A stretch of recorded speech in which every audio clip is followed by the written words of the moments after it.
Yeah, just have a seat till I... No worries.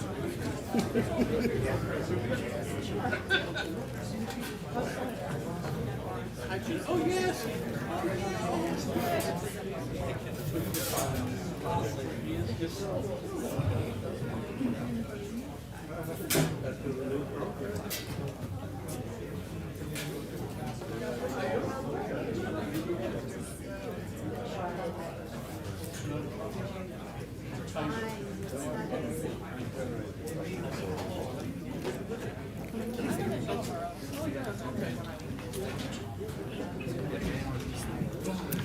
You can just stand over here.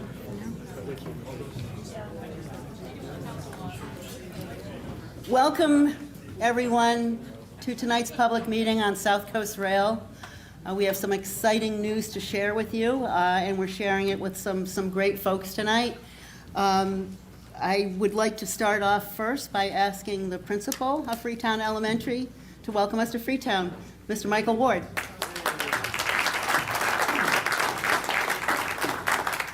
Good evening.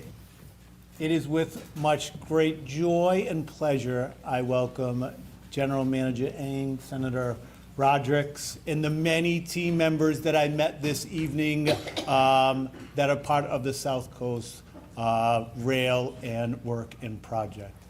As mentioned by Mrs. Fox, I am Michael Ward. I am the proud, did I mention proud? Yeah. Principal of Freetown Elementary School for the past 9 years. And as I was talking to Mrs. Fox before tonight's meeting, she was sharing with me the map and just honestly the connectedness and the interconnectedness of the South Coast that will lead obviously to the hub in Boston. But we just want to say thank you for this wonderful opportunity and welcome to Freetown Elementary School. Thank you.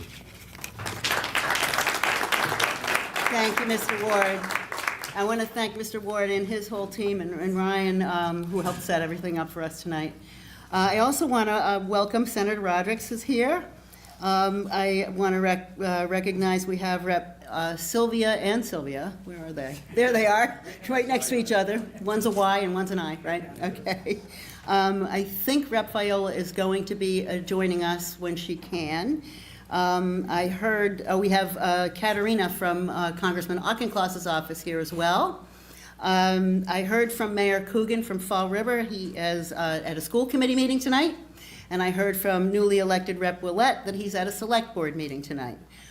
So if I missed anyone, please raise your hand. I tried to pay attention. Okay, very good. At this time, I would like to welcome General Manager Phil Eng, who's been heading up the MBTA for a while and certainly has been a vital part of seeing this project come to fruition. GM Eng? Oh, that's right. I went out of order. I was going to have Senator Rodrigues say a few words. Thank you for pointing that out. Thank you. Thank you, Jean.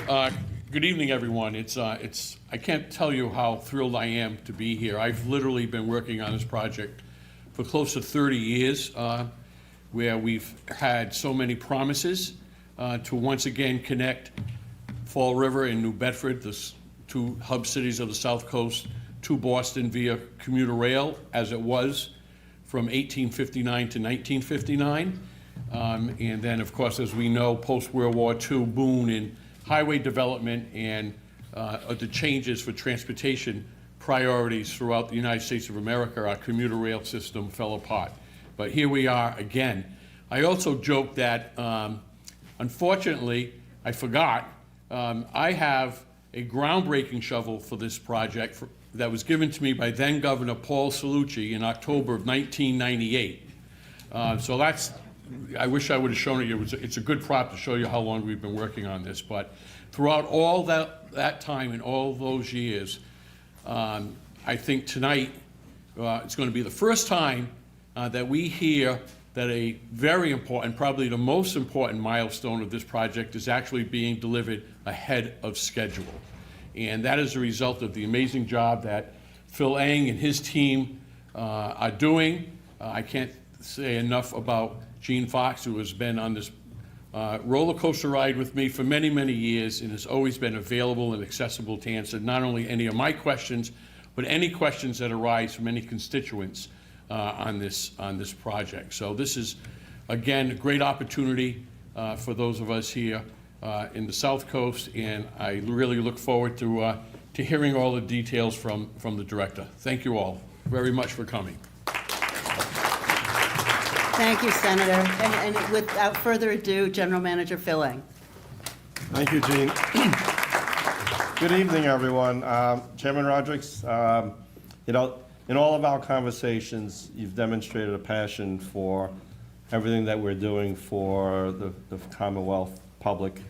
And your support has been instrumental in terms of us being able to continue to move this forward. And if I could just take a step back, when I first joined the MBTA, Governor Healy, Lieutenant Governor Driscoll, the legislature, they all made an investment in transportation in the MBTA, made an investment in our workforce, and they gave us the ability to start looking at how we deliver robust mass transportation, safe, efficient, and reliable for the public. Had the pleasure of working on a whole host of different things, but projects like SouthCoast Rail are truly, truly game-changing for communities and the people that we serve. I know there were some hiccups along the way, and at the same time, these are the kinds of projects that you are blessed to be a part of. And just by the turnout tonight, I could see how important these projects are, because SouthCoast Rail is some of the most beautiful stations in our facilities right now across our infrastructure.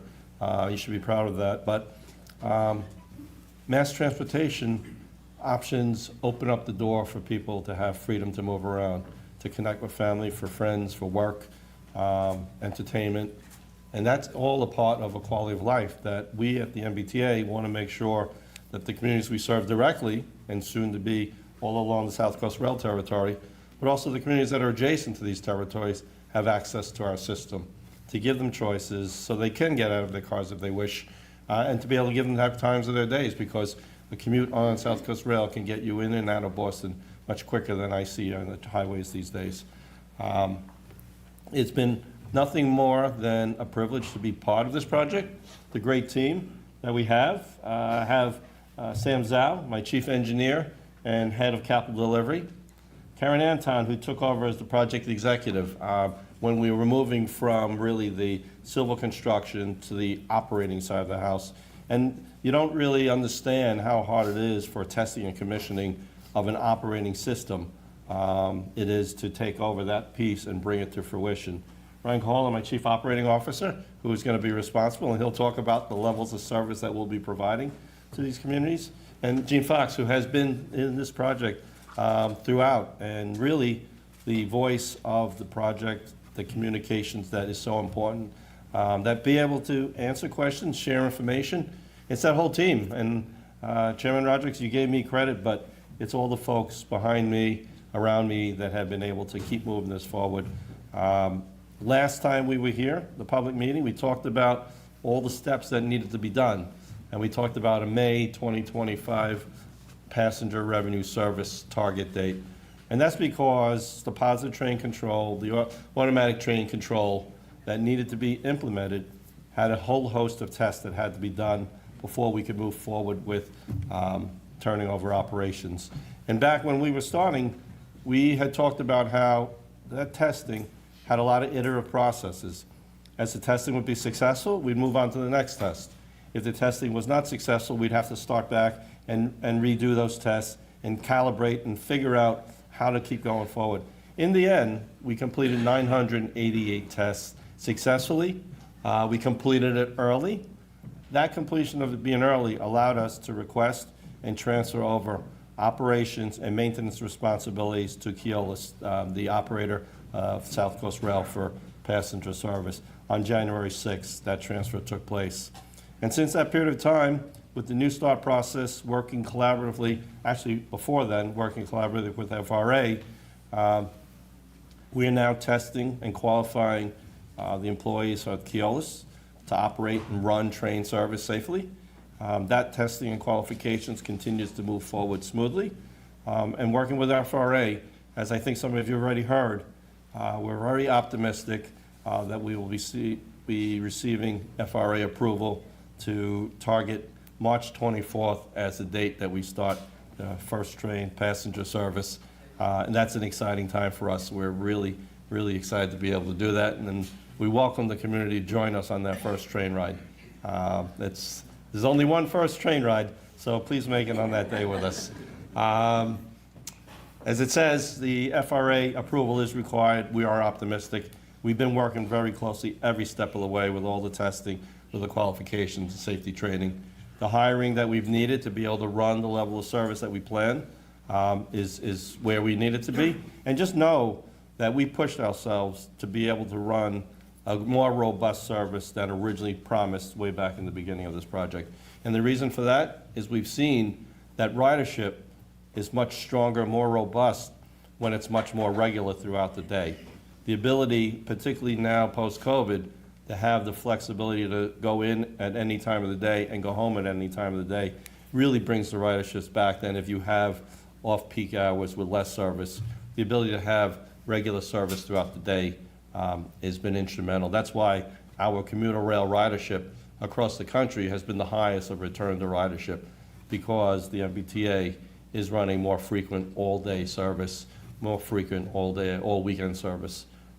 And that's what we wanted to make sure that we did when we turned on service here on the SouthCoast Rail territory.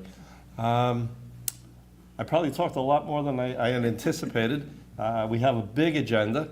We'll be here to answer any questions, but we're really excited about this ability to open up to new communities, whether it's bringing you into Boston, bringing people from Boston to work in these areas. Again, it's about connecting people, and it's the MBTA, a part of your community, serving our neighbors, our friends, and loved ones. So with that, I think I'm going to turn it over to Karen Anton, our project executive, who's going to help bring this project home to fruition.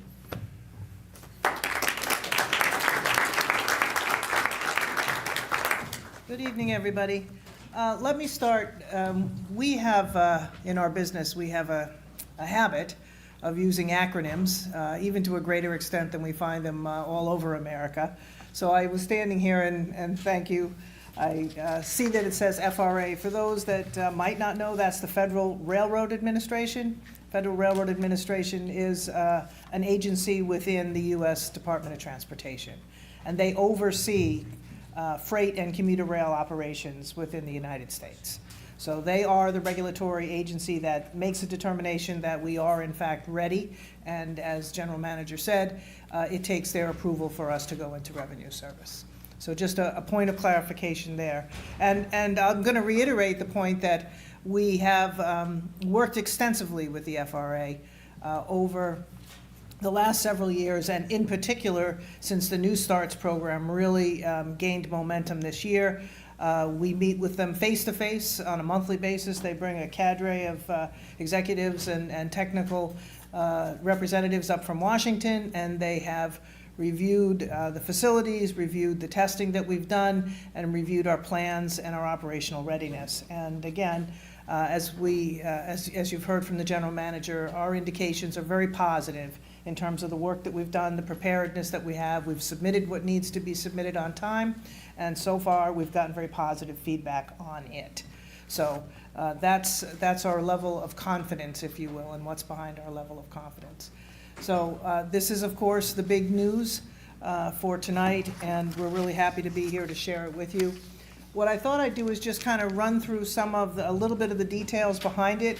As Phil said, we were here some number of months ago and provided you with the plan that you saw, and just want to provide you with some additional detail in terms of the work that's been done.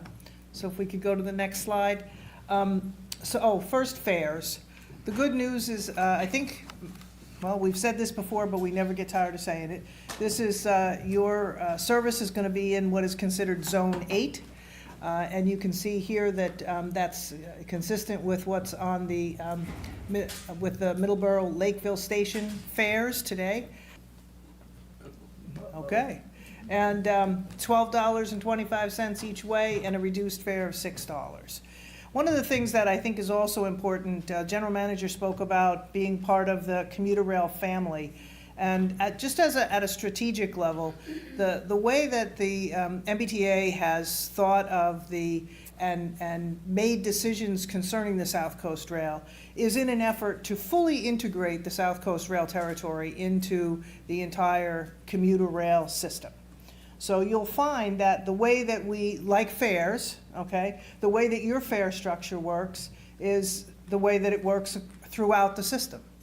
Because the system has been in operation for a long, long time, and so you're getting the benefit of those that preceded you in terms of things like an evolving fare structure over a period of time. And so you'll see that in a number of the things we're going to talk about today. Parking, if you haven't been to the facilities, there's very, very good parking. There's ample parking.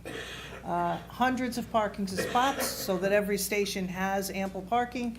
And that parking includes accessible spots as well as EV spots for being able to charge your vehicles. Again, the rate's the same as they are throughout the system. For parking, $4 on weekdays, $2 on weekends and holidays. And the payment methods, again, same as throughout the rest of the system. So when you get to wherever you're going, and especially if you go to Boston, you'll be a seasoned rider to go anywhere else on our network, and the cards that the payment methods that you use will serve you well in terms of not only down here in this particular region, but throughout the whole network. General Manager mentioned that you have, and it's true, you have beautiful stations. The East Taunton station, I believe, is the nicest facility in the entire commuter rail network. If you haven't been there, please, once the system is open, please go and see it. Oh, take a train there. So you can see there's Fall River, Freetown, Middleborough, Church Street, New Bedford, and East Taunton. East Taunton, as I said, is really, it's an all glass and steel facility, and it'll be a very active station. And Ryan is going to talk about service. I'm not going to do that because he's the Chief Operating Officer, and he has some good news there, and so I want him to be able to share that with you. Okay. General Manager mentioned that we did the signal testing. I remember answering questions when we did these public meetings. Why is it taking so long to do this signal testing? This is all about the safety of the system. That's why. And the FRA, the Federal Railroad Administration, requires that a specific type of tests, a number of tests be done. They must be done successfully and not just one time. They have to be done successfully and consistently because the service needs to operate safely all the time. So I'm happy to report to you that those tests have all been successfully passed, and that, as of January 5th, as the General Manager mentioned, we turned over the territory to Railroad Operations and to Keolis, who was the operator, to be able to start the operations and maintenance of that system. If you recall, back in the end of July, we turned over the territory for dispatch. So Keolis has been dispatching the territory, meaning they direct the trains and the service that comes down here, which has been primarily freight and the test trains. But we're just a short time away now, and it'll be the passenger service. But that's given them an opportunity to hone their skills in terms of dispatching the service in this region.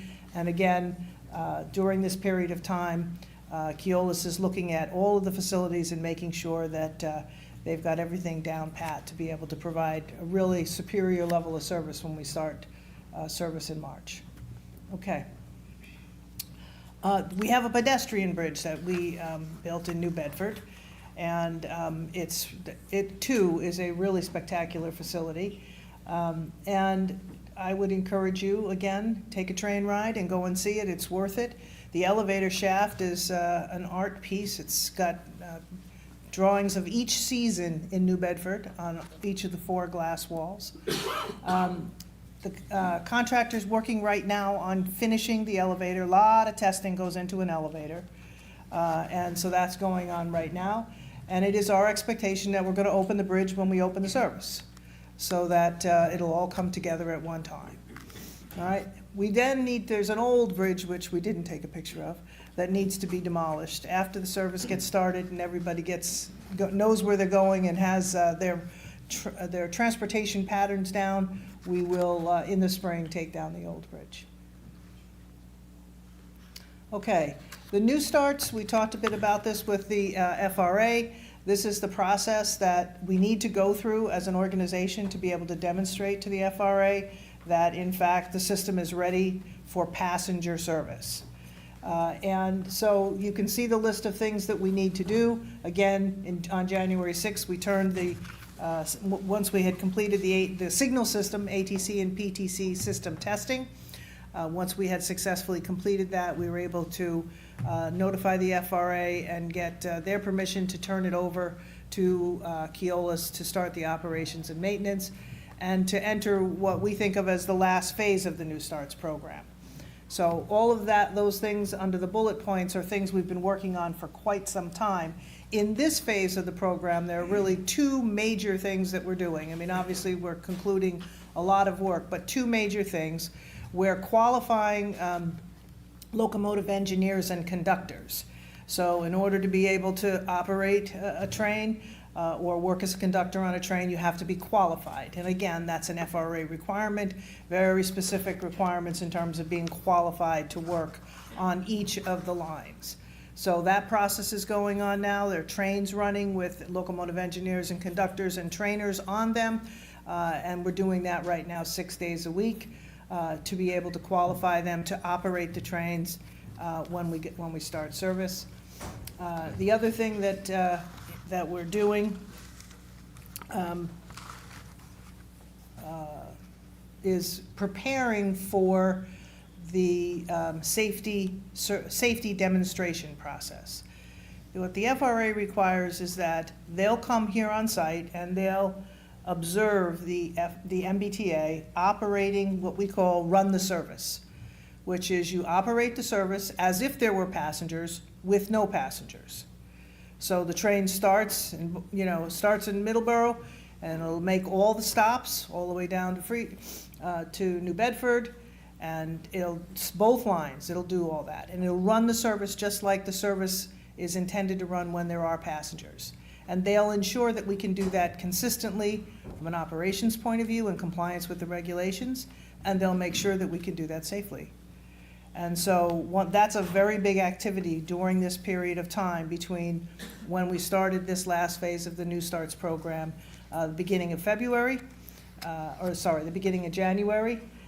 and when we go into revenue service in March. So this is something that we're doing, Keolis in particular with railroad operations, doing a tremendous amount of work to prepare and make sure that we can pass that final test, if you will.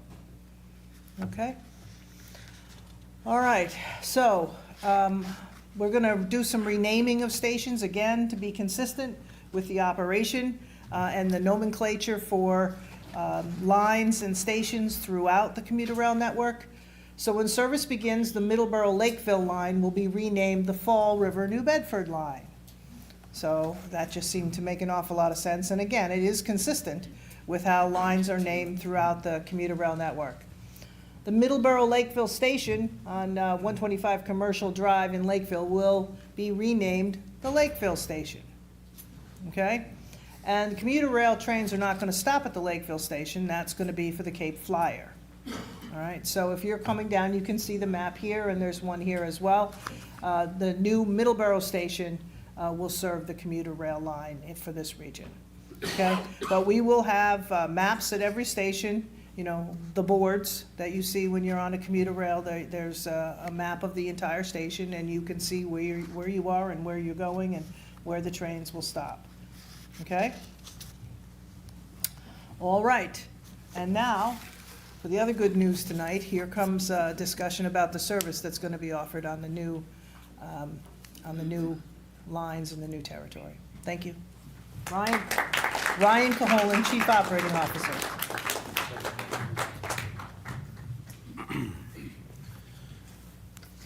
All right, good evening, everyone.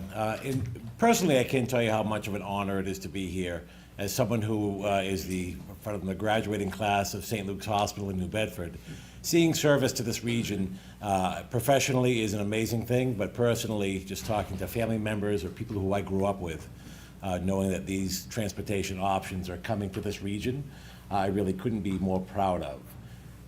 Karen and the general manager hit on just briefly how powerful of a connection this can be into the rest of the commuter rail system. And imagine the snow we had this past weekend, making the decision to hop on a train out of New Bedford, Fall River, Freetown, and use the commuter rail all the way to Wachusett to spend a day or a weekend skiing. Right? The possibilities really are endless, so it's a great thing to be part of. Speaking of schedules, so there was talk about project commitments, but as you can hopefully take away from the theme of tonight, this team is about delivering at every opportunity we have, delivering better. And we've been able to do that. The original project made commitments to operate service between East Taunton and South Station, 26 trips per day. We were able to maximize that up to 32 trips per day with connections all the way to Boston. Fall River will see was committed to see 13 trips. We're able to operate 15 trips between Boston and Fall River. New Bedford, again, 13 commitments. We ended up with 17 trips between Boston and New Bedford. In weekend service, there were originally no commitments, but the scenario I just gave you, imagine a weekend at Wachusett skiing or come into Boston, there was no service originally, and we're able to operate 26 trips on weekends to bring folks to and from. There is the direct service, a one-seat ride as I would call it. But given the operational nature of this territory, we're able to find ways to maximize those connections. So there will be shuttle trains scheduled in operating between New Bedford, East Taunton, and Fall River. And they'll be making those connections at East Taunton, which is a double-track center platform station, so that if the schedule wasn't quite perfect to get that one-seat ride from New Bedford or Fall River, you can utilize those shuttle trains and make a connection at East Taunton for passage all the way into Boston. That is unique to the commuter rail system, but we're really excited to be able to increase the service and operate the service in that fashion. The direct service on a weekday is going to take approximately 70 minutes. I will tell you it took an hour and 48 minutes for me to drive from Boston to here tonight. So I highly recommend the train. Weekend service with the intermingling of other lines and keeping it consistent, that service operates every 120 minutes. And there is a late night service option to the South Coast region with the last trains leaving Boston just before midnight to give you the opportunity to see an event, a sporting event, a show, or just spend the night in Boston. The schedules, we expect to have those finalized very early in March so that we can get the information to you so you can start to make plans. And for those, like I said, my drive down, that's a lot.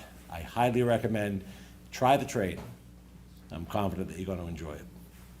With that, I'm going to turn it back over to Gene Fox, who's going to talk a little bit about railroad safety. Thank you.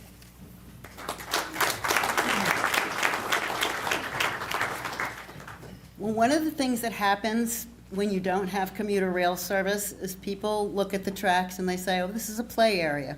We can walk the dog, we can ride the bike, we can use it as a sidewalk or a crosswalk or shortcut. It isn't. The significant importance of safety is number one to the MBTA, and it certainly is to us on this team. We've been throughout the region providing updates to people, sending literature out. We brought some here tonight that reminds people when you see tracks, think train. With these new rails down, not the clickety-clack we're accustomed to, this continuously welded rail, it's very difficult to tell what direction a train is coming from, and you certainly cannot tell the velocity it's traveling at. So we remind people that anytime you see tracks, you need to think a train could be coming. The other thing I want to point out is we have these blue emergency notification signs at every single grade crossing. These are your best point of contact if you notice that a signal is malfunctioning, which, by the way, sometimes happens in the winter because salt gets into the mechanism and kind of messes them up. This way, you call that 800 number. You'll see that's the Brightman Lumber sign. and then there's a special code at the bottom you would give to that person on the other end. That is the fastest way to get an incident reported. Trains are then notified that there's a problem at that specific area, and they can do what they call stop and protect. So they're aware that there's an issue, maybe the flashers won't stop flashing, maybe the gate arm isn't going up or down the way it should, or maybe there's a car hung up on the tracks because they tried to get around the gate, which also happens. That's the best way to go. It's faster than 911, and it also protects anyone who is endangered on the tracks. I strongly discourage trespassing, and I mean that from the bottom of my heart. It's a very dangerous thing to do. Please stay off the tracks. Remind yourselves often that that's a dangerous place to recreate and walk, and it's illegal on top of that. All of our first responders are aware of that. We've been working with them long and hard over the last several years, and I remind you of the basics. Expect a train on any track, in any direction, at any time, 24/7, 365. Also, whenever you see the lights engaged, the gates going down, stop. Don't try to dodge them. That's how you do get hung up on tracks. Don't walk on or next to tracks. Remember, the train itself hangs over the gauge of the rail significantly. So you're walking along next to the tracks, you can still get hit. Remember that as well. And they are private property. Please don't use them as a shortcut, a sidewalk, or a place to walk the dog. And ATVs have been the bane of our existence around here. They are very detrimental to the infrastructure, and they can't hear when they're driving them, so they don't know if a train is coming. So if you know anyone who likes a dirt bike or ATV along the right-of-way, please discourage them strongly. And with that, we're opening it up to questions. But before we do that, I'd like to ask everyone who has a question if they would come up to the center microphone. That would be most helpful so we can make sure that everybody's heard properly, and I have a whole team of people here can respond to questions. Rep. Fiola, I saw you were able to join us. Thank you for coming. So with that, questions, folks? Oh, good. There's at least one. There. Hi, my name is Dick Cherto. I live in Sonnet. And you said that there'll be a last train at midnight, around midnight. So that means 70 minutes. That means it'll be coming through here around 1 a.m. Is that right? And is that 7 days a week? I'm just curious. My wife's got great hearing. She'll hear the train leave Boston. So she always. Yeah, so we're working to dial in those final schedules. We did talk about weeknights would have an option just before midnight with a departure. Your timing's just about right. About an hour and 10, hour and 15 minutes later is when you would expect in this area to hear the train. We are endeavoring to maximize the amount of service that we can operate, particularly Boston on a June, July, Saturday night. There's a lot of great things to take in, so we're just trying to maximize the amount of options. And will it be one train for Fall River and one for New Bedford at midnight, or will it be one of each? Right now, that's what we're aiming for. Again, as we try to work in how those sets of equipment operate with the existing system, because a lot of what we talked about tonight is really not just service between New Bedford, Fall River, and Middleborough. While that's new, we need to make sure that it all interoperates with all of the existing service between Kingston and Greenbush into Boston. So it's a very delicate balancing act. And during the day, on a regular weekday, how often are they going to run all day long, every 70 minutes? Yeah, so yeah, during the weekdays, a train approximately every 70 minutes. So one going north and then one going south? Correct. Every 70 minutes? Thank you. Hi, my name is Nathan Eddy. I live in New Bedford. I also live in Berlin, Germany. And so I would like to start off by saying that this is a really wonderful development as someone who lives in a city and lives in a region of the world where train travel is an indispensable part of city life and is deeply integrated into the way that we are able to enjoy all the benefits of the area and all the benefits of the community, et cetera, et cetera. This is obviously great news. There was one thing I wanted to ask, well, a couple things. One was whether these ATC and PTC technologies can also guarantee that disruptions and delays are minimized to the greatest extent possible, or how do you plan to guarantee, reibungslos is the German word, is a seamless service? Right, well, that is the plan. I'm going to have Ryan address that as well. Sure, great questions. So as far as commuter rail reliability, the equipment that operates in this part of the system regularly sees on-time performance, 94, 95, 96, 97, even 98% on time. So we're endeavoring, again, to marry this service into the existing service. We want to make sure that everything is performing at the same level. So ATC, PTC is more related to the actual operation. Okay. But of course, those systems would be relied upon to move equipment around the system if we have to bring a set of equipment back into Boston for servicing or otherwise, or get additional equipment down to New Bedford or Fall River. All those systems work together. But the regular performance of the Old Colony lines in particular, because again, the scheduling is so precise, on-time performance is exceptionally high. Okay, great. I had two questions, one of them Okay. pretty quick. One is the duration of the ride between New Bedford and Boston. I had been reading that it was 90 minutes. Is it actually 70? No, it is 90. There's 70 minutes between each train, so thank you for that. Right. Yeah. Is that going to come down? Are there plans? Is there the possibility for some sort of express route? 90 minutes is a long time. Yeah. And I realize that this is a first step, but any way that we can make those connections faster is a step in the right direction. Yeah, have you been on 24? I have. I will. I don't mean to harp on this, but No, it's fine. in the United States, we have grown accustomed to levels of service that are, say, under what they would be in the rest of the world. And I'm not denigrating what you've done here, which I think is really extraordinary, but there is always room for improvement, and increasing speed, reducing travel times is always something that can be striven for, I believe. So hearing you say there's always room for improvement, if you're looking for work, please come look me up, because that is exactly the attitude that I love to hear. So when the service begins, the schedules are developed relatively conservatively, right? Because we expect that we're going to have to work out any issues that do come up, again, with such a very defined set of scheduling parameters. It's a single-track railroad with passing sidings at program locations. We've come a long way within MBTA's Railroad Operations Group at actually modeling and simulating that service using all types of programs that the industry has available to really maximize what that schedule looks like. Mm-hmm.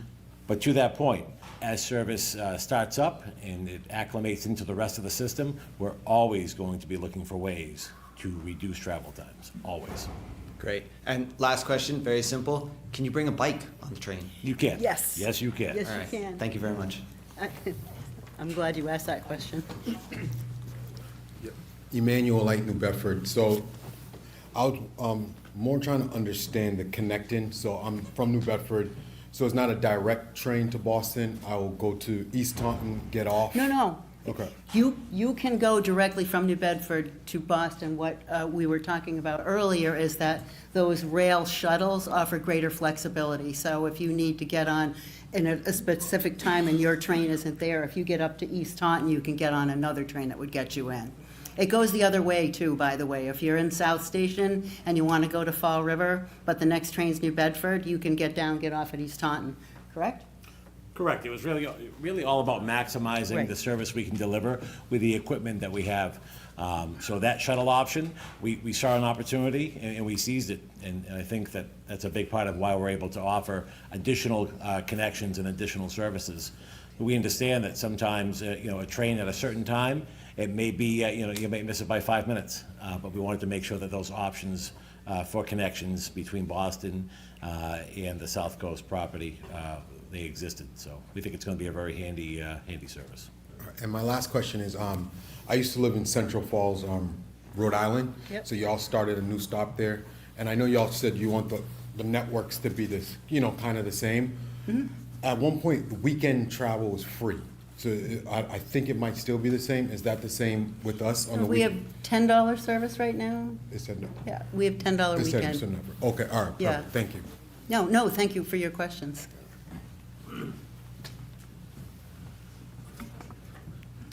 I have three questions, but first of all, if I could just take a minute to share a personal way, why this means so much to me. In the mid-1930s, a young woman commuted to Boston from New Bedford 5 days a week to work in the registry. On the same train, a young medical student from Taunton commuted. He got on in Whittington Junction, which I guess we won't be able to do, but someone introduced them, traveling together, they fell in love. When he got his MD, the grandmother gave permission to marry, and I came along 9.5 months later. I love that. So it's a thrill to do what brought me into existence. I have a question about parking. Won't any station have overnight parking? Ryan? Yeah, I mean, so the way the system counts time in a station essentially goes, calendar day to calendar day. So you can certainly pay for additional time at the station. So you can leave the car overnight? Correct. We're not going to come through and tow. Oh, okay, like at Quincy Adams. Correct. Yep. Oh, yes. Okay. 17, taking New Bedford as the example, I live in Fairhaven, 17 direct trips to Boston. The shuttle connections are in addition to that? So there's really 17 where you don't have to get off in Taunton. That's incredible. Yeah. Never was like that, ever. I don't No, think. could you say that louder? No. And what about what about local transit connections, like, The buses? yeah, Yeah, so we work very closely with GATRA and SRTA, and they've worked hard to make sure they can sync up their schedule. So we don't anticipate, there'll be hiccups probably initially, but I know they're working hard to make sure that whatever we have for a schedule, their buses are going to be able to. will they pull into the lot? In some, there isn't always the geographical area for them to do that, but they'll be close. In some, we have what we call a transition plaza, where they literally can Okay. come up and deposit and pick up people. Thank you. No, thank you, and thank you for your story. What a great one. It was. Good afternoon. My name is LeVar Williams. I'm a resident of the South Coast. First and foremost, I want to thank the entire Massachusetts State Project team, Gene Fox in particular, and all your United States Department of Transportation, Federal Rail Administration partners, and all the other stakeholders throughout the state of Massachusetts. As a major commuter myself from Washington, D.C. to the South Coast, South Dartmouth, Massachusetts in particular, I have two questions for you. The first is in the category of safety or notification alerts, and then the second category will be a matter of pricing. So let me start with question number one. Question number one pertains to, given that it's a new system and we're still working through some of the logistics, will there be notifications of any type of train delays or alerts or inclement weather and things of that nature via a mobile application, website, or any other public service announcements? So we'll start with you. Absolutely. We never have delays. So actually, and I'm glad this came up because I meant to actually make mention. For folks who are thinking about utilizing the service, I would highly recommend downloading our MBTA Go app in advance of when you actually want to begin to use the service. You'll get to see how the system operates, how we page out information. It's not just delays, but we'll often talk about other connections that maybe are varying from their schedule, what's going on in the rest of the system, particularly if you're going to use the South Coast service to get into Boston, to connect to, for example, the Red Line, to get to Cambridge. Right, but I would highly recommend getting accustomed to the MBTA Go app. All that information is there, schedules are there, and when we do post an alert or notification, it comes to your phone or mobile device in real time. Very good. The stations also have the signs that'll tell you when the train's coming. You'll know. So there is help there as well. Okay, that was an easy one, right? Yeah, I wasn't trying to make difficult ones. So the second one is more about pricing and also accessibility. You mentioned earlier about the network. And so given that it's in Zone 8 for the New Bedford and the Freetown and Fall River line, does that Zone 8 is applicable for any of the Zone 8s within the MBTA network? So I suspect that is a yes. Mm-hmm. And then two, based on that, will that pricing structure be very similar to all the other Zone 8s within the network? Go ahead. Yeah, so It's the no same. matter what Zone 8 station you get on, whether it's Fall River, New Bedford, or Providence. It's all going to behave the same way. Okay, and just for people who may be not familiar with that, how that really works is, as long as you get off at a stop within that Zone 8, there's no additional cost. Correct, and there are interzone fares as well that you would actually see a reduction Less, yeah. from the $12.25 full fare. Yeah. Right, so if, Went to Groton. yeah, I mean, one thing that I'm really interested to see is how many folks travel from the South Coast region to, say, Bridgewater State University. That would be a interzone fare, which would be less than the full fare to Boston. So as long as you communicate to the conductor where you're going to get on, where you're going to get off, the price will be adjusted accordingly. Okay. I think this trip is going to be a great example of the fact that you don't always have to come all the way to Boston. We'd love to see you, but there's a lot of options in between, as you can see. And the second part of that question is the monthly pass. Is the monthly pass still part of that same network pricing structure in regards to when you should be purchasing that monthly pass and also the duration of that monthly pass? And obviously there's a different duration depending on what month we are. We're in the month of February. Obviously it's not 30 or 31 days, it's actually 28 days. How does that work? Yeah, so it works the same exact way. The example that I would use is, I'm sure there's going to be some folks who choose to get on the train now in Providence that maybe traditionally commuted to folks who used to go to Providence are going to now come on at Fall River, just given their proximity. I mean, they just have to keep buying their Zone 8 pass the way they have for their entire time using the commuter rail. It's all going to be the same. Zone 8 is Zone 8. And that monthly pass only pertains to the MBTA commuter rail network, not the MBTA subway system. Correct. Yeah. Correct. Matter of distinction. Yeah. Correct. That's all I have for today. Thank you. Thank you. Hi, good evening. I'm Chloe Amaral Roeder. I live in Fall River, and I am not as savvy as everyone else on how you do things. I've taken the train from Providence, and sometimes if the little cafe isn't open, you can pay on the train, but sometimes there isn't someone to take your fare, so I've gotten some free rides. I won't complain, but I would like to see the revenue be there. So when I'm going to download the app, and it will have a schedule if it doesn't already, right? Soon it will. Right. And it will also give options of how you can pay for those fares. Correct. Yes, Yeah. and you can do it from your phone or? Yes. Yes. Okay, Yeah. thank you. Yes, I actually have that. It works. Okay. Yeah, I was just going to say, if you do want to use your mobile device, the M-Ticket app for commuter rail fares is a very handy tool. What's it called? It's called M-Ticket. M-Ticket. M-Ticket, yes. Okay. It's to my allows you to notes. keep all your fare media in your phone's wallet. It's Okay. available. All there. Train crew will go by. They literally just look at your device. Okay, great, thank you. All right.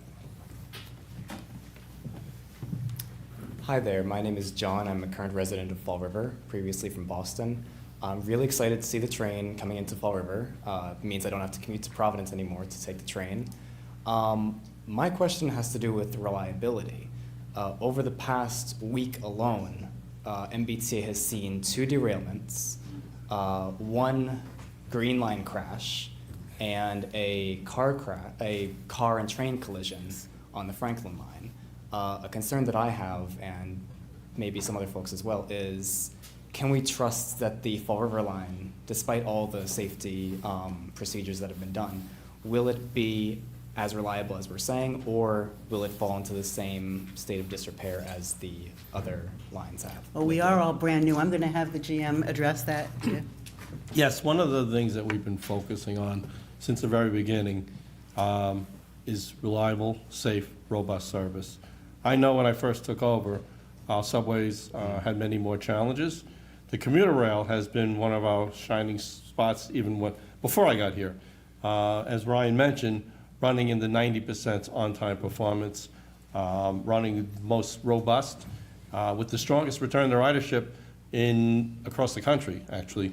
Having said that, with regards to safety, a lot of the things that Karen and Anton talked about, the automatic train control and the positive train control, that's the premier level of safety for speeding and collision avoidance. with the FRA requiring that to be part of all new starts in every system now.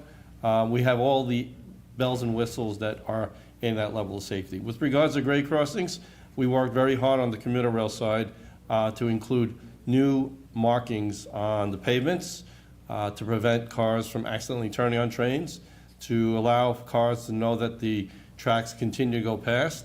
We partnered with Waze and others, so as if you're approaching a train tracks, you know it's train tracks and you don't, in inclement weather and dark line, think of that possibly being a turn. That's actually an FRA best practice that's been recommended that we implemented here to add these additional measures at grade crossings. With regards to the subways and those, we've continued to work at a rapid pace to rebuild all of our infrastructure. We're the oldest system in the US with regards to subways. But just over the last year, we've accelerated track work whereby we have no more speed restrictions that have been in our system for decades. First time in over 22 years that the system has been restriction-free. That doesn't mean we don't have more work to do with regards to maintaining our system, but I mentioned earlier the investment that the Healy Driscoll administration has made in our workforce in terms of bringing back maintenance and helping our maintenance away crews do what they need to do, funding our employees and our workforce, the legislature's support of that. We've been growing the workforce, we've been retraining the workforce to do things differently, and we're very committed to not only just doing what we did on the tracks on the subways, but the same thing for our signal system, which is priority number one right now. We've been accelerating red and orange line signal upgrades that have been long delayed. We have more work to do, I admit that, but I can tell you safety is our top priority, and we're going to make sure that everything we do, it gives you the comfort and the desire to use our system. We know how important it is to earn your trust every day, and we're committed to doing that. But all of the measures that have been put in place, we would not be allowed to run service if we were not meeting all the safety requirements. And these are all the top safety needs. Positive train control was that extra level of safety precaution that the federal government required all passenger railroads to include, and that's why it took us a little longer, but that's a key component of safety. All right, thank you very much for answering my question. Thank you. Hello, my name is Joey. I'm in Plymouth, in South Plymouth, so I usually go to Kingston. I was wondering if there are any plans to double track the rest of the old colony lines to reduce residual delays due to a lot of it being single tracked, and if the rest of the line would get sped up to closer to 80 miles an hour like the rest of the SouthCoast Rail. So we're actually going through a capital improvement process right now in terms of the dollars we have for new work, the dollars that we have to continue to deliver the program. One of the things I've asked the commuter rail team, that's Ryan and others, is to take a look at how do we continue to improve service. I mean, we talked about exceeding what we've promised in terms of what we can do today, but how do we keep building a system that is better and better in the future? Whether it's more sidings to allow more passings or double tracking to eliminate constraints. You know, those are all things that we need to weigh against making sure, as the earlier gentleman asked about, our existing infrastructure is maintained. And the last thing we're going to do is to do expansion before we do the proper maintenance, but that doesn't mean we can't do both. That's why when Ryan said to the other gentleman, we want you to challenge us, we want to push ourselves to do better, is how do we do both? And how do we actually not only deliver a reliable service today, but then give you the opportunity to know that it's going to be better in the future. Where we can and where we have the funds, certainly going to look to eliminate single track territory because that is always something that goes back to the reliability. If for some reason you do have a disabled train or you have something single track territory, you're basically shut down. But if you have double track territory, you can continue to run, operate, going around that. That's something that we're doing now in our subways, single tracking, to go and actually allow us to have a dedicated work zone and perform the necessary maintenance, corrective repairs while we're operating on the other track. These are all things that we're going to continue to build out. I don't have an answer on when those types of things are. Quite frankly, their competing needs for our capital program is big, but I assure you we're going to do our best to be creative and start to deliver improvements sooner. As we did here, we know we could do better. And I also just want to say, recently I was riding the subway. It is so much faster than a year ago. Thank you very much for all the work that you've done. And I'm hoping to be on the first train, but I don't know if I will. But we'll see. Thank you very much. Thank you. Hello, my name is Tony Ann. I'm a resident of New Bedford, and I got two questions. The first one is about the route. I know I showed up late, so maybe you already said it, but I know I live in New Bedford, and I go to Fall River a lot for different things. Is there a way to get there directly? Do you have to go to a junction, or is it still better to take a car? Or there's a bus connection too, by the way. There's a bus connection? SRTA runs a frequent bus service between Fall River and New Bedford. Okay, then, so it's still, the best way to do it is still through the bus? I think if you want to do that particular trip, that probably is the easiest way to do it. Okay, then. But another option now is I could go to that junction north You and then south. absolutely could. Have a Okay. lovely train ride. Okay, then. That's amazing. My second question is about the pricing. I know that the reduced fare is like $6. $6. And, but I wonder, how do, I actually apply for that reduced fare? Do you go up to a kiosk and insert your EPT card or something? Do you want to address that, Ryan? There is a process. So for questions about how do you apply for different discounted fares, definitely go to mbta.com. There's an entire fare section that describes all of the fare programs that are available. And in most cases, you can access and apply for them through the website. Okay, then. So just go to the website and then go through all of their things Correct. to get the card. Okay, amazing. Thank you. The website might also direct you to some physical locations that you could go in person if you're looking for assistance. But the website has been designed to be very simple, very user-friendly, just several steps in order to apply for income-eligible fares. Amazing. Thank you. Welcome. Hi, I'm Sarah Page. I'm the director of the Fall River Redevelopment Authority.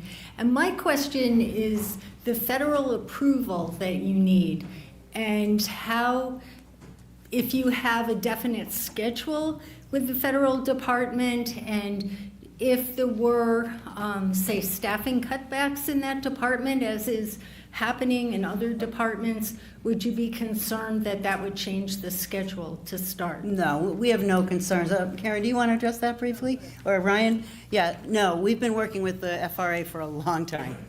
Yeah, I think it's important to note the New Start process actually began almost 3 years ago, right? So you have essentially a checklist type format with, almost 200 individual items. Now, a lot of the stuff would apply to if this was a standalone system, or as we've talked a lot about, it wraps into the existing commuter rail system. So a lot of the plans that are required as part of that, they already exist today. So a lot of them had to be adjusted to accommodate the additional territory. But that process began, like I said, years ago. And we're at a point in the schedule where I don't foresee any issues with seeing this project through. What actually has to happen at this point to get the federal approval? Well, I mean, so we're holding the course as far as meeting our deliverables. We saw the schedule, we're actually running a little bit ahead. Yeah. So every day right now, we're out qualifying. Almost every week now, we're meeting with the FRA to make sure that we're meeting their expectations. We make sure that they can continue to meet our expectations. But the process, just to dispel any images of the Federal Railroad Administration and the MBTA. It's a very even, very balanced, and very collaborative process. Great. Well, thank you. Thanks so much. We're really excited about the early start. Hi, my name's Tom Vericchione. I live in Lakeville. I'm curious what the top speed of these trains on the line will be traveling at. 79 miles per hour is the maximum authorized speed. And it does do that in a number of areas. That's expected to happen routinely? There's areas where it can travel at that speed. It doesn't do it everywhere. Okay. So remember, when they go in and out of stations, they accelerate, decelerate. It takes a while to get up to, I don't know how long, but you want to, I think that's it. I mean, there are certain areas where they will be traveling at that speed. Yeah, well, 80 miles an hour. People better watch out. Yes, which is why we stress the safety message. Sure.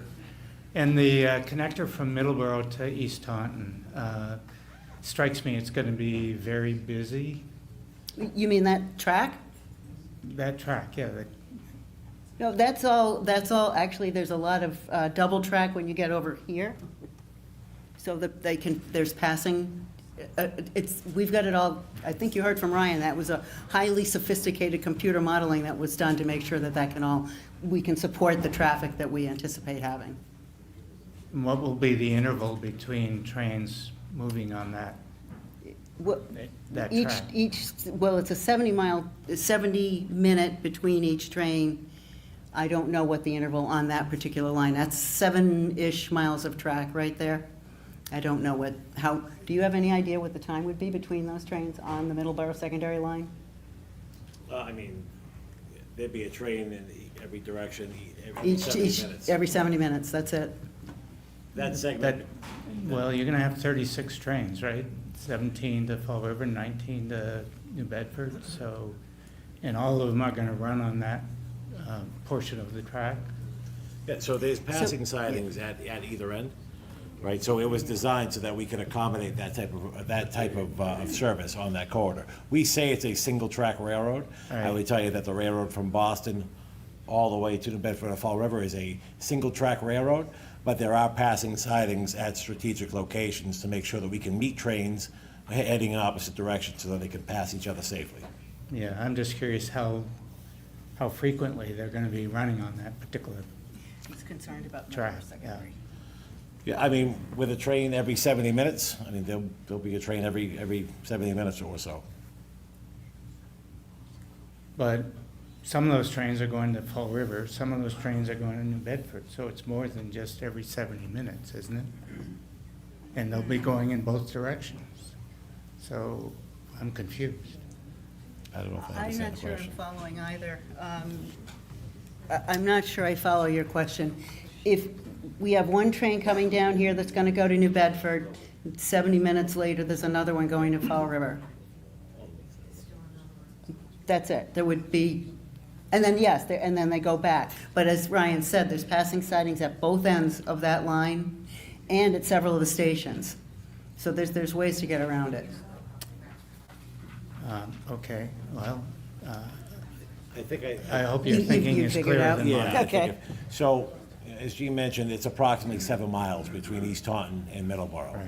At 79 miles an hour, that trip does not take very long. It's relatively straight. There are no station stops, so it's your runtime from Middleborough Yeah. to East Taunton.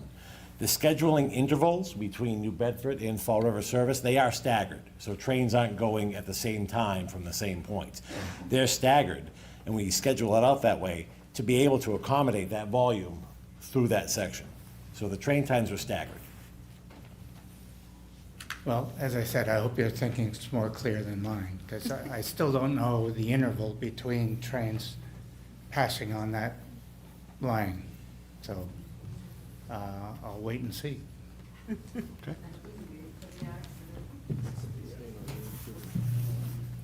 Hello, my name is Chris. I live in Watertown, and I first want to say I'm very thankful for all the work you've done. I can't imagine it's easy. Secondly, I guess my main question is, and this might be getting a bit ahead of myself, what is the current status of Phase 2? Right, so Phase 2, right now, I think you heard the GM say, the current focus is to make sure existing infrastructure is doing what it's supposed to do.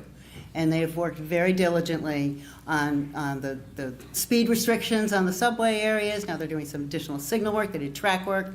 All of that is where the energy had to be focused. The full build, the Stoughton route, the LEDPA, whatever you want to call it, is subject to funding, like everything else, and that would be contingent on what other things need to be fixed right now to get us up and running, which is another reason why they worked so diligently to make sure we could offer much more robust service on this line, on Phase 1. All right, thank you. You're welcome. Brian Kern, I live in Fall River. I also live on the main bus line in Fall River. Can you tell me, if I take the bus to downtown Fall River, how easy it's going to be for me to get from the downtown bus station to the Fall River station by bus? Has SRTA told you how they're going to do that?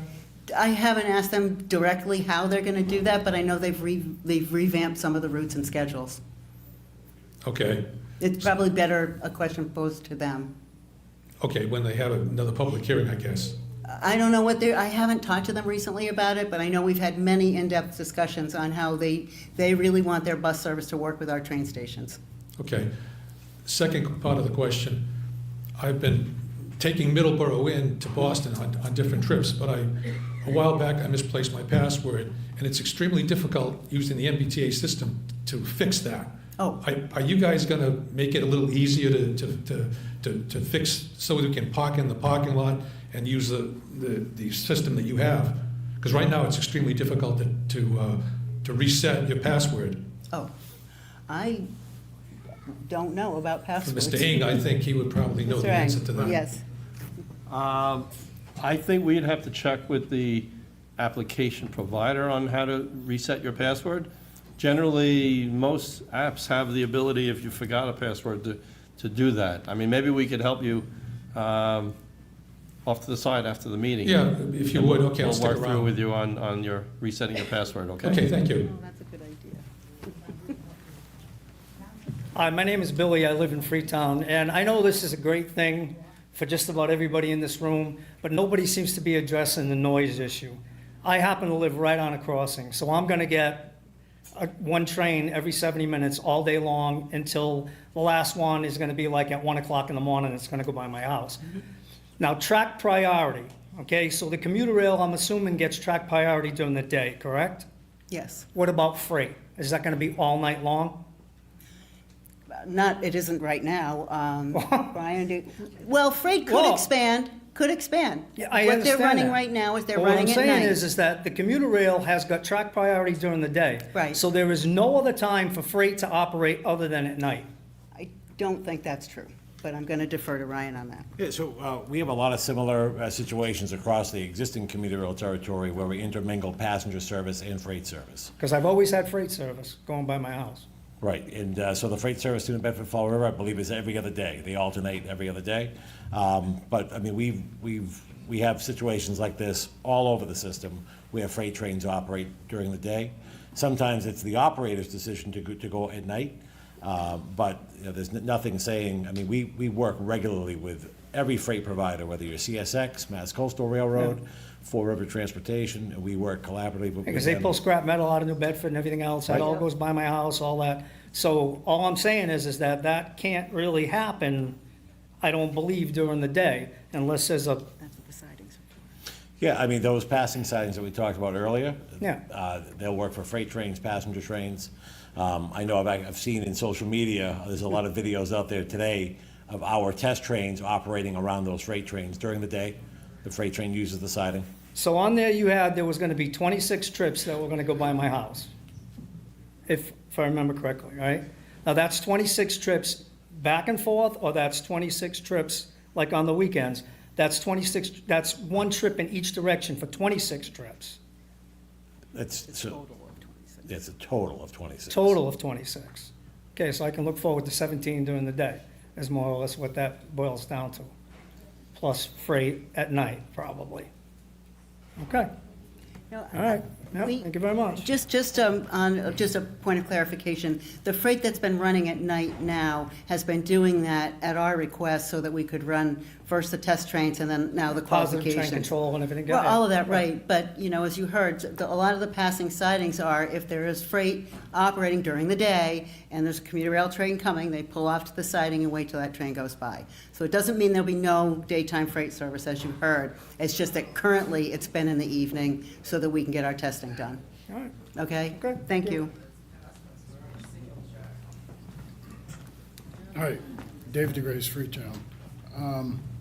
I've yet heard anybody speak of securities in this day and time. There's a lot of homelessness, there's drug epidemics, there's crime, things of that nature. Now, with the elevator system, with all the T stations and so forth, who is going to be liable for the securities? Is it the local police force? Are you going to have your own security system? Have you intersynced with the local police forces that if something was to happen and someone jump on a train, that there's some precautions that we have some protection down the line And most importantly, who's going to be liable for the securities at the stations? Is it going to be a burden on the city, or do you have your own security system? Are you integrated with that? What's going to happen with the security? No, that's an of all this? excellent question. And we have a lot of safety, we have cameras, we have the lighting, we have a lot of emergency call boxes. But we've also been working for quite a long time with all our police and fire departments in the corridor. We have a fire life safety group that meets regularly to talk about that. But I'm going to defer to Ryan on what specifically is the communication, just so you understand. We have passengers coming in, Right. as stated, 1 o'clock in the morning.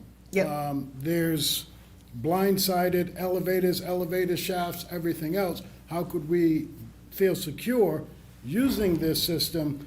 Are there police officers stationed there for security, or is it just like, hey, if anything happens, find the call box and pull it?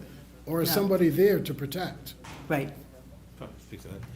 So Gene talked about cameras, so the 6 stations that are part of this program, just between those 6, there's 538 cameras. And all of that system, it's not a one-off or a standalone, it ties into our security operations center along with the rest of the MBTA system, and that's a 24/7, 365 facility. So there's typically always eyes. Karen talked about the stations themselves.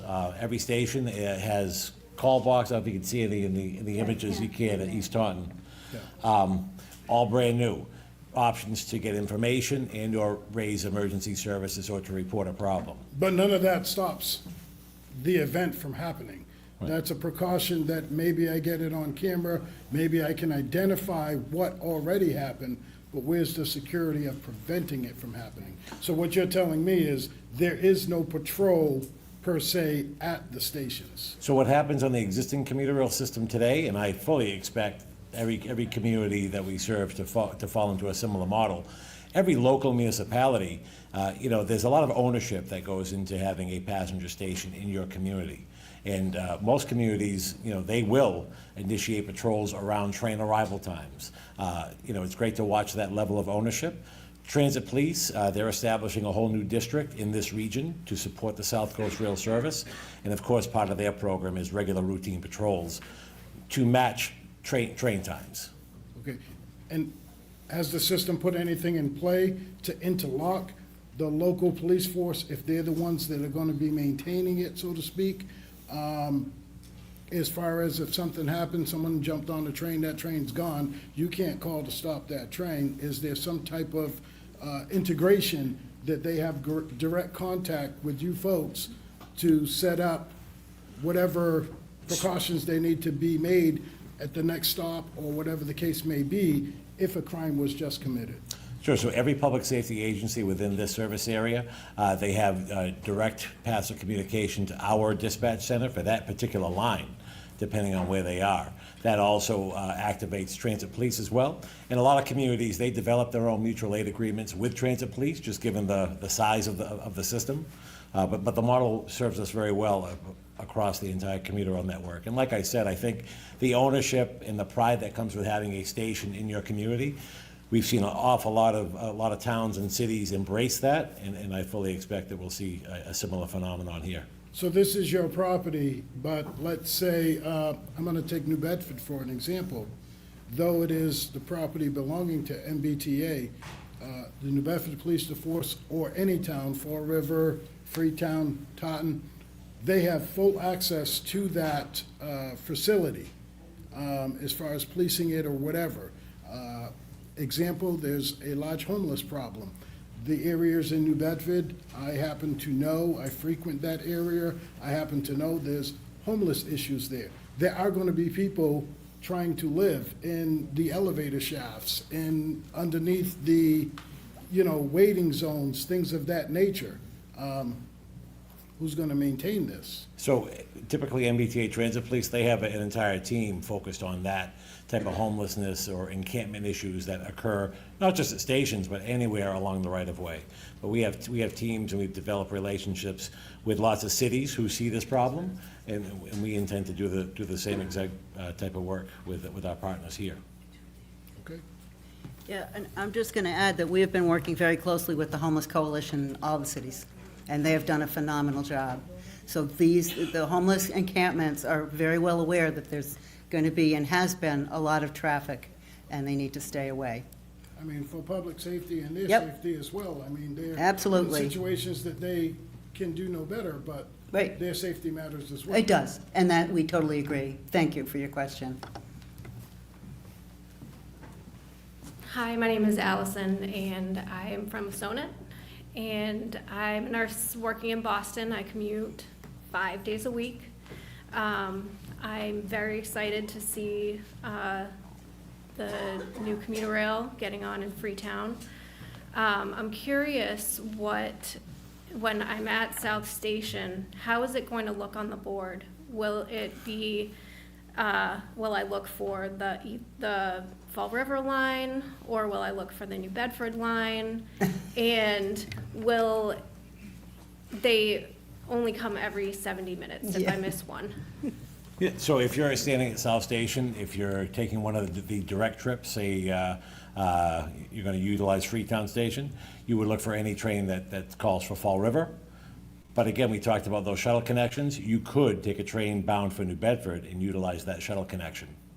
And will you just hop off and there will be another train waiting for you? Or So will the- there be a delay? So the final public schedules, I believe there's a approximate 10-minute buffer, just to make sure that those connections line up. But the public schedules will indicate, I think we use an arrow pointing to, if you want to go here, this is the train, that you get off at East Taunton by this train, you follow the arrow over, and that's the train that would take you the rest of the way. And then one comment, I recently discovered that there is a podcast, Spilling the Tea, and I found that incredibly informational. I was a little disappointed to see the last episode was the end of December, and then I saw one popped up the end of January, and I felt that really gave me a lot of better feelings about commuting and the delays and everything. And is there a plan to better promote maybe that podcast or any other so that we can learn more about it? Well, the podcast came about from our customer experience and employee experience team, something from the very beginning. And I know when you're a public service, it is about information, it's about communication. And the lack of that, I think, creates frustration, creates angst and anxiety. And we have been working very hard on improving real-time information, not only instant information, but clarity on where we intend to take this agency. The challenges that we've had, challenges that we're facing, and how do we get to the end game of actually winning back public trust, winning back riders, getting people out of their cars and onto mass transportation, making it the preferred choice of travel, which is our ultimate goal. We know that is important. That's why when Ryan mentioned the MBTA Go app, that was another way for us to be able to give people real-time information. If you have a device, that real-time information, you could look up when the next train is coming. You could look at when the train after that is coming, or a bus, or a subway, or a ferry. All of that information gives you the ability to say, well, if I catch this train, I can catch that shuttle train. Or at the other end, if you get to South Station, you know, how frequent are the red line trains running? How frequent are buses running? And the important thing about that is not only can you see the schedule, you can actually see the train or the bus and the system moving towards you, so you know it really is there. That is one of the things. We want to make sure that we're continuing to have regular communications. One of the reasons that myself wanted to come here is this project is near and dear to all of you. Some of you talked about decades of talking about this. We wanted to make sure we're here to talk to you directly. Whether it's positive news or maybe challenging news, we think it's important that you hear from us directly. So those podcasts, I will let the team know that we should do a better job of promoting them. We are really excited about how we can continue to improve information. If you're riding in our system, hopefully you're starting to see better use of our digital signs, better use of the PA system. We're working very hard on train announcements, but also the ability to have real-time information if you have a device. We know important static signs are still important, platform signs. All of these go hand in hand with a much more seamless trip. And, you know, if there is an incident, we want people to know as soon as possible. We don't want people to find out when they get to the station. We'd rather you know of something happening before you leave your home, so you can make it the wise choice on how to get to your destination safely and timely. Thank you. Thank you. Scott Cray, Sonnet. My first question is the test trains that we've been hearing over quite some time now, the horns, the number of blares and the decibel level, is that fully representative of what we can expect moving forward when the train starts? Yeah, so the sounding of the horn, that's prescribed by federal regulation. So we don't have the ability to, you know, you typically hear two long blasts, a short blast, and a long blast. That's set by the FRA. So that's identical to what we'll be hearing moving forward? Yes. And my second question is, we don't have a schedule yet. We found out that there's a potential 1 a.m. train coming south. What are we looking at in the AM side moving north at the earliest? So right now, it's approximately 4:30 a.m. Leaving New Bedford and or Fall River? Correct. At 4:30? Correct. Okay, thank you. All right, so I did have one more question. With all the cold we've been having up in Boston, it's been pretty frigid, waiting for subway, waiting for bus. Are there space heaters in any of these stations? So I know a lot of Midwestern stations have a space heater that, you know, you push a button, it'll be on for like, you know, 5 minutes. Are any of those integrated into these new stations or into the, I guess, any of the lines at all? No, we don't have space heaters. No? Okay. All right, thank you. I suspect I know the answer to this question, but just to confirm, 2 trains is a new thing, but 2 trains, but a single ticket, right? So if you buy a ticket in Fall River, New Bedford, you show it to the conductor on the shuttle, show the same ticket again, and there's no problem. Yeah, that's what I was expecting, but just checking that there weren't 2 tickets. It can't hurt to involved. ask, correct. Hi, Dick Cherto again. You mentioned the MBTA Go app. I can't find it. I found M-Ticket. I can't find. We'll help you find it. Yes, so if you can stick around, Sure. we're going to be hanging out, and the whizzes Okay. will help you find it. And I'm just trying to get straight in my head, how many trains are going to go past my house? If there's 15, I live on the Fall River side. Right. In Freetown. So there'll be 15 going north and 15 going south for 30? Is that right? No. No. It's 32 total, but how many? Well, don't forget the shuttle trains. And the shuttle trains, yeah. And you live in Fall River. I live near, in the Sonnet, yeah. So, I'm sorry, how many trains will be going by my house?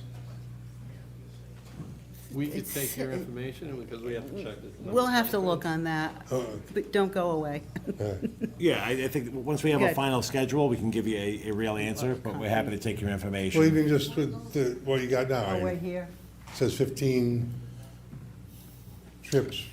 So, in line with what we've talked about a lot, if there's a way to maximize, and I certainly am not going to commit this, but if we have a way to factor in another shuttle train, another trip, we're going to do that before we release the schedule.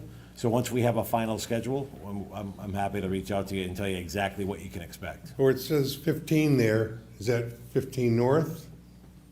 And then another 15 south, or is that? That is 15 each direction. 15, so that'd be 30 right there. Correct. And then the shuttles will run every half hour or so, or maybe? Again, we're at the point where we have to dial that Okay, into so the it'll be final schedule. some extra trains. Correct. Okay. Correct. I just can't figure it out. If there's 17 direct trains from New Bedford, 15 direct trains from Fall River, that's right? That's Yes. 32 trains. How could the trains only run every 70 minutes? There's only 24 hours in a day.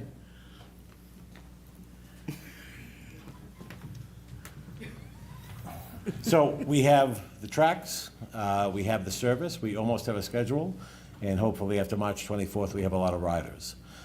There are other constraints for track space in Boston. South Station is a 13-track station with no room to expand. We have a certain number of consists, or certain numbers of equipment, coaches and locomotives, that we have to distribute across the entire network to operate, once South Coast Rail is online, just under 600 trains a day. So there's a lot of factors. It's not purely scheduled runtime. It's not purely having the infrastructure. The infrastructure is a big part of it. And it was mentioned earlier, there are some constraints that we know we're going to have to address in the future, from single track operations, eliminating those bottlenecks. But there's a lot more than just having the tracks. I understand all that, but I still don't see how, if trains are only running 70 minutes apart, you can have 32 trains. That 17 is all day long. That's 17 total for the day, not 17 in an hour. And Yeah. Huh? Oh, 8, what, and it's not 17 in each direction? 17 all day, so spread out over the, Right, Over the but course of the day. 17 and 15 is 32. And we're told they're all going through to Boston. So if you... you're asking for how many trains go through that corridor in the whole day, or within a window of an hour? I'm just saying that if you say the trains will only run every 70 minutes, you can't have 32 trains. Yeah, inbound and outbound. I was assuming it was going to be, some would be through from Fall River and some through from New Bedford, and but not all of them. Some of them would require a shuttle transfer, which makes sense if they're going to be, but 70 minutes apart, how many hours are there in a day? There aren't 32 hours in a day to be 70 minutes apart. I think we're confusing. Yeah. So they'll be approximately 70 minutes apart at each of the stations. You're talking about where they merge together, so they will run more frequently than 70 Okay, minutes apart. that's what I didn't understand. Yeah, once you get past East Taunton for map Be purposes. more than... Correct, Yeah. correct, yeah. So Okay. when we talk about trips per day, we base it on the originating All right, terminals. So for those that were wondering how many trains are going to be on that section of track, it's going to be more than every 70 minutes, obviously. Yes, because Correct. we're running from both destinations, trains. and we're also running in both directions. Thank you. Thank you. Yeah, now I'm a little confused. no. I want to just, also, I got to pick up on something somebody else said here. So, on the weekends, okay, if you live at a designated crossing, okay, are you going to get 26 passes, or are you going to get 52? It's a total of 26 trips. So some will be north and some will be south. Okay, so it's, and now that, on the weekends, what time is the first train on the weekend? I don't know. Yeah, I We mean, still don't have Yeah, that. we're still working to finalize a final version of the schedule. All right, but during the week, you can plan on a train, if you live where I live, you can plan on a train going by your house at 4 something, right? It's gonna leave at, Consistent with the rest of the system, we typically start up service between 4:30 and 5 a.m. right, and then another 70 minutes, there'll be another one coming back the other way, correct? Correct, That's how that's gonna work. correct. Okay, and on the week, what I don't understand is the weekends, so now weekends are, if there's gonna be 26 passes, that's a lot more than, why are there so many on the weekend versus weekdays when you would think more people are commuting during the week than they are on the weekend? That's in totality, that's not just. Right, 26 total.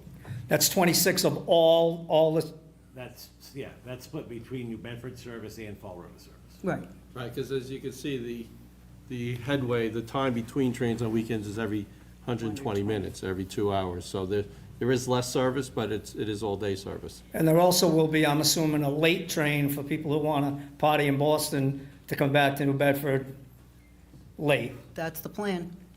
But I will say that I think, and I can't speak for you, but I know that from my experience, the weekend service is in good demand.